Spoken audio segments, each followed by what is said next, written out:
दोस्तों आज के इस वीडियो में मैं आपको हेयर्स बनाने की एक ऐसी टेक्निक बताने वाला हूँ जिसकी हेल्प से आप किसी भी पोर्ट्रेट के हेयर्स बना सकते हो और ये टेक्निक बिगिनर्स को पता ही नहीं है। आज के इस वीडियो में हम इस टाइप के कर्ली हेयर्स बनाने की टेक्निक सीखेंगे जो कि काफी ज्यादा इजी है बट बिगिनर्स को नहीं पता है। बस आपको ये पॉइंट समझने हैं जो मैं आपको बताऊंगा, देन इसके बाद आप भी इस टाइप के रियलिस्टिक हेयर्स बना पाओगे। देखिए, इस टाइप के हेयर्स बनाने के लिए सबसे पहले हम इसमें शेडिंग करेंगे और इसमें शेडिंग करने के लिए हम इस टाइप के ग्रेफाइट पाउडर का यूज करने वाले हैं। सबसे पहले आपको इस टाइप का फ्लैट ब्रश लेना है और ग्रेफाइट पाउडर को कुछ इस तरह से उठाना है, ठीक है। देन इसके बाद आपको अपने रेफरेंस के अकॉर्डिंग इसमें शेडिंग करनी है। जैसे कि इधर से डार्क शेडिंग है तो मैं यहाँ पर थोड़ी सी शेडिंग करूँगा इस तरह से, और आपको बहुत ही लाइट हैंड के साथ इसमें शेडिंग करनी है।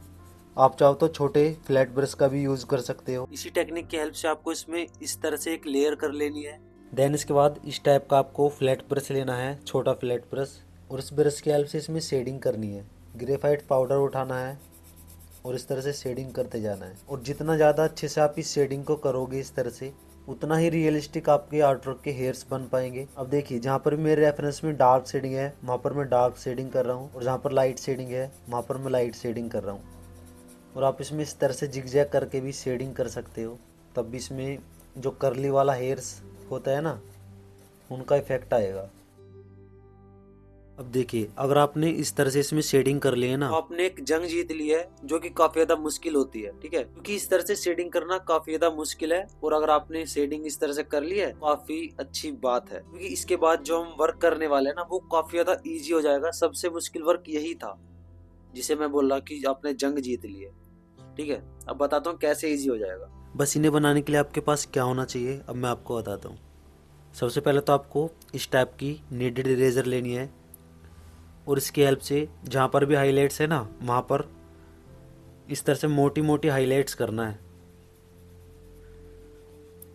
बस आपको बंच बंच देखना है। बंच का मतलब होता है कि जैसे कोई गुच्छा होता है ना, एक ही जगह पर बहुत सारे हेयर्स होते हैं, है ना, तो उन्हें एक बंच बोलते हैं। तो उस पे एक इम्प्रेशन में हाईलाइट करना है, ठीक है। अभी हम डिटेल बाद में करेंगे। इसकी यहाँ पर थी तो मैं यहाँ पर हल्का इरेज कर दूंगा इस तरह से, ठीक है।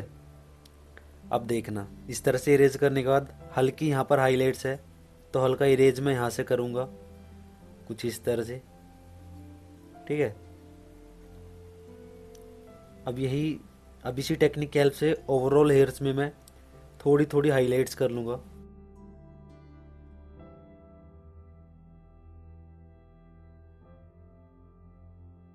इस तरह से आपको हल्की हल्की हाईलाइट्स करने के बाद इसके बाद आपके पास इस टाइप की पेंसिल इरेजर होनी चाहिए, या फिर आपके पास अगर टोम्बो मोनो इरेजर भी है तब भी ये वाली हाईलाइट हो जाएगी, ठीक है।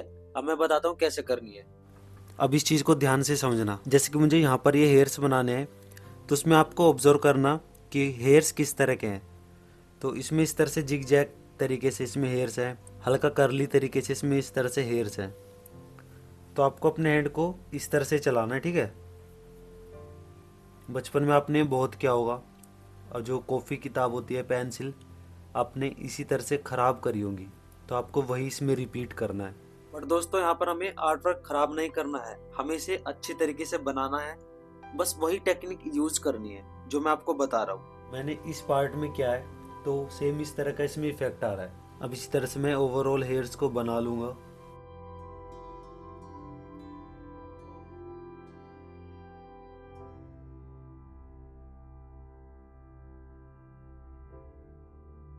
अब देखिए, इस तरह से आपको ड्राइंग करने के बाद इस टाइप का कोई भी फ्लैट ब्रश लेना है और इसके ऊपर इस तरह से चलाना है। जो इसमें हार्डनेस आ रही है ना वो इसमें इस तरह से ख़त्म हो जाएगी। अब आपको दोबारा से फ्लैट ब्रश लेना है और जहाँ पर भी डार्क शेडिंग है वहाँ पर थोड़ी थोड़ी डार्क शेडिंग कर देनी है।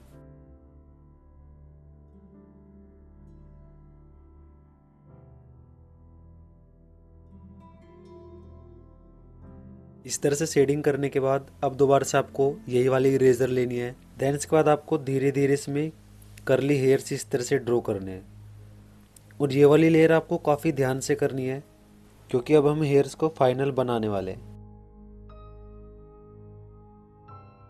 इस टाइप के ब्रश की हेल्प से इस तरह से हल्का ब्लेंड कर देना है बहुत ही लाइट हैंड के साथ। देन इसके बाद आपको जिसकी हल्की हाइलाइट्स यहाँ पर है, तो मैं थोड़ा सा हाइलाइट्स हेयर्स इस तरह से बना दूंगा।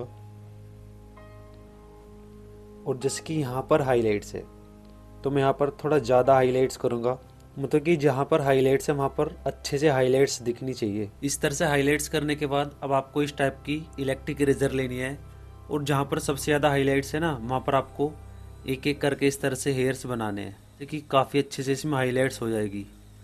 आप इस तरह से इसे जिग जैग करके भी चला सकते हो, जिससे कि इसमें सेम इसी तरह के हेयर्स का इफेक्ट आएगा, देखिए।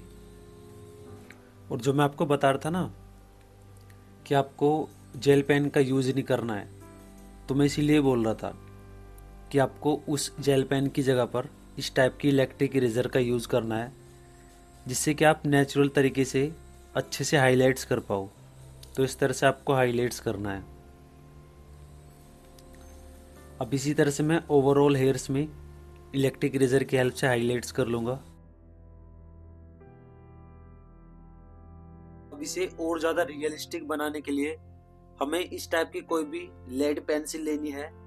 अब आप अपने रेफरेंस को जूम करके देखना, बाहर की तरफ थोड़े थोड़े हेयर्स निकले होंगे, उन हेयर्स को हमें ड्रॉ करना होगा। इसके बाद हेयर्स बहुत ज़्यादा रियलिस्टिक लगते हैं, तो उन्हें बनाने के लिए हम इस तरह से लेड पेंसिल का यूज़ कर सकते हैं, जिससे काफ़ी ज़्यादा रियलिस्टिक इफेक्ट्स आता है हमारे आर्ट वर्क में। तो हम इस तरह से इन्हें बना सकते हैं। तो दोस्तों आप भी कुछ इसी तरह से रियलिस्टिक हेयर्स बना सकते हो इन्हीं टेक्निक की हेल्प से। तो दोस्तों आपको समझ में आया या नहीं मुझे कमेंट बॉक्स में ज़रूर बताना, क्योंकि मैंने अपनी तरफ से पूरी कोशिश करी थी कि इजी से इजी टेक्निक आपको सिखाऊं। तो मुझे कमेंट बॉक्स में ज़रूर बताना, और इसका नेक्स्ट पार्ट जल्दी ही आने वाला है। और जिसने चैनल को सब्सक्राइब नहीं किया है चैनल को सब्सक्राइब कर दे और नोटिफिकेशन बेल को दबा दे, जिससे कि आने वाले नोटिफिकेशन आपको टाइम टू टाइम मिलते रहे। Thanks for watching this video friend.